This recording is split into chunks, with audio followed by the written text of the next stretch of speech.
তো ডেনমার্কের যে 3 নাম্বার যে আপডেট আসছে সেটা হচ্ছে আপনার পিএসডব্লিউ সম্পর্কে, মানেটা হচ্ছে পোস্ট স্টাডি পারমিট। মানেটা হচ্ছে আমি একটু ভেঙে বলি বিষয়টা আসলে কি।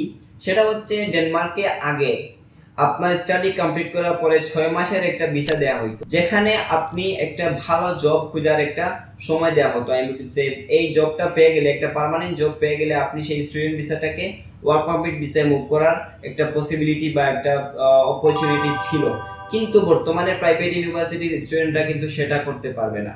আমি বলতেছি যেদিন আপনার কোর্সের লাস্ট ক্লাসটা শেষ হবে সেই দিনই আপনাকে বাংলাদেশে আবার চলে আসতে হবে। সেটা হচ্ছে একটা বিষয়। যদিও বাঙালিরা আসলে খুবই ওয়ান কাইন্ড অফ কি বলবো, বাঙালিরা আসলে যাবে গিয়ে অন্য কোনো দেশে চলে যাবে। বাই দ্য ওয়ে আমি কিন্তু এসব বিষয় সাজেস্ট করতেছি না, কারণটা হচ্ছে আমি সর্বাত্মক চেষ্টা করি লিগেল বিষয়ে আপনাদেরকে সাহায্য করার জন্য। কোনো ইলিগেল কথাবার্তা কিন্তু কোনো ইলিগেল ওয়েজ আমি কখনোই কাউকে দেখাই নাই, অথবা ইনশাল্লাহ দেখাবো না।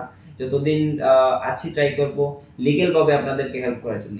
সো এটা হচ্ছে একটা বিষয় যে ডেনমার্কে কিন্তু বর্তমানে পিএসডব্লিউ পাচ্ছেন না, শুধুমাত্র প্রাইভেট ইউনিভার্সিটিতে, পাবলিকে কিন্তু এখনো পিএসডব্লিউ 6 মাসের পাচ্ছে।